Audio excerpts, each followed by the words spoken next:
खान ने हींग तोलकर पुड़िया बनाकर सावित्री के सामने रख दी। तब सबसे छोटे बच्चे ने पुड़िया उठाकर खान की ओर फेंकते हुए कहा, ले जाओ, हमें नहीं लेना है, चलो माँ भीतर चलो। सावित्री ने किसी की बात का उत्तर न दे हींग की पुड़िया उठा ली और पूछा, कितने पैसे हुए खान? 35 पैसे अम्मा, खान ने उत्तर दिया। सावित्री ने 7 पैसे तोले के भाव से 5 तोले का दाम 35 पैसे लाकर खान को दे दिए।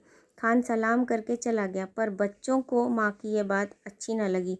बड़े लड़के ने कहा, माँ, तुमने खान को वैसे ही पैसे दे दिए, हींग की कुछ ज़रूरत नहीं थी। छोटा माँ से चिढ़कर बोला, दो माँ, 35 पैसे हमको भी दो, हम बिना लिए न रहेंगे। लड़की, जिसकी उम्र 8 साल की थी, बड़े गंभीर स्वर में बोली, तुम माँ से पैसा ना मांगो, वे तुम्हें न देंगी। उनका बेटा वही खान है। सावित्री को इन बच्चों की बातों से हंसी आ रही थी। उसने अपनी हंसी दबाकर बनावटी क्रोध से कहा, चलो चलो, बड़ी बातें बनाने लग गए हो, खाना तैयार है, खाओ। छोटा बोला, पहले पैसे दो, तुमने खान को दिए हैं। सावित्री ने कहा, खान ने पैसे के बदले में हींग दिए, तुम क्या दोगे? छोटा बोला, मिट्टी देंगे। सावित्री हंस पड़ी। अच्छा चलो, पहले खाना खा लो, फिर मैं रुपया तुड़वा कर तीनों को 35-35 पैसे दूंगी। खाना खाते खाते हिसाब लगाया गया। 1 रुपया में 100 पैसे, 35 पैसे रतन लेगा, 35 पैसे मुन्नी लेगी। छोटे के लिए तो 30 पैसे ही बचेंगे। छोटा बिगड़ पड़ा, कभी नहीं, मैं 30 पैसे नहीं लूँगा। दोनों में मारपीट हो चुकी होती यदि मुन्नी 30 पैसे स्वयं लेना तैयार न कर लेती। कई महीने बीत गए। सावित्री की सब हींग खत्म हो गई। इसी बीच होली आई। होली के अवसर पर हिंदू मुसलमानों में बड़े भयंकर रूप से दंगा हो गया। बहुत से हिंदू मुसलमान मारे गए। मरने वालों में 2 खान भी थे। सावित्री कभी कभी सोचती, हींग वाला खान तो नहीं मार डाला गया। न जाने क्यों उस हींग वाले खान की याद उसे प्राय आ जाया करती थी। एक दिन सवेरे सवेरे उसी मौलसिरी के पेड़ के नीचे चबूतरे पर बैठी वह कुछ बुन रही थी।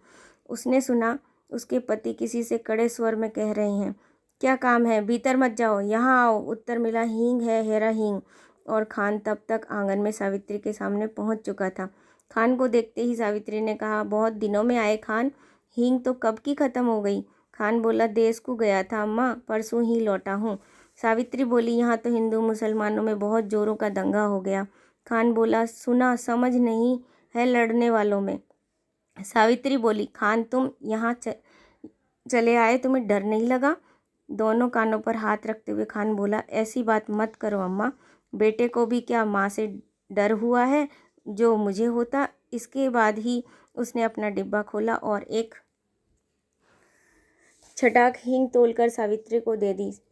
रेजगी दोनों में से किसी के पास न थी। खान पैसा फिर आकर ले जाएगा। सावित्री को सलाम करके वह चला गया। खान ने ऐसे करके बोला कि वह वो पैसे बाद में आके ले जाएगा और सलाम करके सावित्री को चला गया। दशहरा हिंदुओं का बड़ा त्यौहार होता है। पिछली होली पर दंगा हो चुका था। हिंदू होली न जला सके थे। दशहरा का दिन उत्साह के साथ मनाने की तैयारी में थे। 4 बजे शाम को काली का जुलूस निकलने वाला था। सावित्री के पति शहर से बाहर गए हुए थे और सावित्री स्वभाव से भीरू थी। भीरू मतलब थोड़ी डरपोक टाइप की। उसने बच्चों को पैसों का, खिलौने का, सिनेमा का न जाने कितने प्रलोभन दिए, पर बच्चे न माने सो न माने। नौकर रामू भी जुलूस देखने को बहुत उत्सुक हो रहा था। उसने कहा, भेज दो ना माँ जी, मैं अभी दिखाकर लिए आता हूँ। लाचार होकर सावित्री को काली का जुलूस देखने के लिए बच्चों को भेजना पड़ा। उसने बार बार रामू को ताकीद दी कि दिन रहते ही बच्चों को लेकर लौट आए। बार बार उसने रामू को कहा, ताकीद मतलब कि समझा बुझा कर भेजा कि भाई शाम होने से पहले आ जाना। बच्चों को भेजने के साथ ही सावित्री उनके लौटने की प्रतीक्षा करने लगी। देखते ही देखते दिन ढल चला, अंधेरा भी बढ़ने लगा, पर बच्चे न लौटे। अब सावित्री को न भीतर से चैन था न बाहर से। इतने में ही कुछ आदमी सड़क पर भागते हुए जान पड़े। वह दौड़कर बाहर आ गई। उन आदमियों से पूछा, ऐसे भागे क्यों जा रहे हो? काली का जुलूस तो निकल गया ना? एक आदमी बोला, दंगा हो गया माँ जी, दंगा, बड़ा भारी दंगा, कहता हुआ तेजी से आगे बढ़ गया। सावित्री के हाथ पांव ठंडे पड़ गए। इसी समय कुछ और लोग तेजी से आते हुए दिखाई दिए। सावित्री ने उन्हें भी रोका। उन लोगों ने कहा, दंगा हो गया है। अब सावित्री क्या करे। उन्हीं में से एक से उसने कहा, भाई तुम मेरे बच्चों की खबर ला दो, 2 लड़के और 1 लड़की, मैं तुम्हें मुंह मांगा इनाम दूंगी। एक देहाती ने जवाब दिया, का हम तुम्हारे बच्चन को पहचानी थे माजी, फिर जान से प्यारा काहू कुछो नाही होत। यह कहकर वे चले गए। सावित्री सोचने लगी, सच तो है, इतनी भीड़ में भला देहाती मेरे बच्चों को खोजे भी तो कैसे, पर अब करे भी तो क्या करे।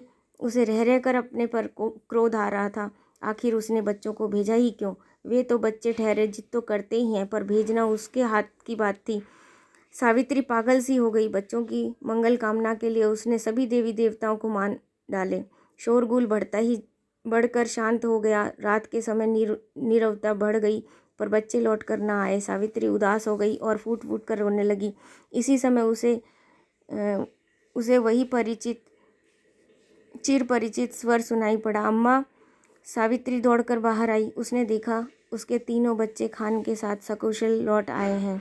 खान ने सावित्री को देखते ही कहा, वक्त अच्छा नहीं है अम्मा, बच्चों को ऐसी भीड़ भाड़ में बाहर ना भेजा करो। बच्चे दौड़कर माँ से लिपट गए।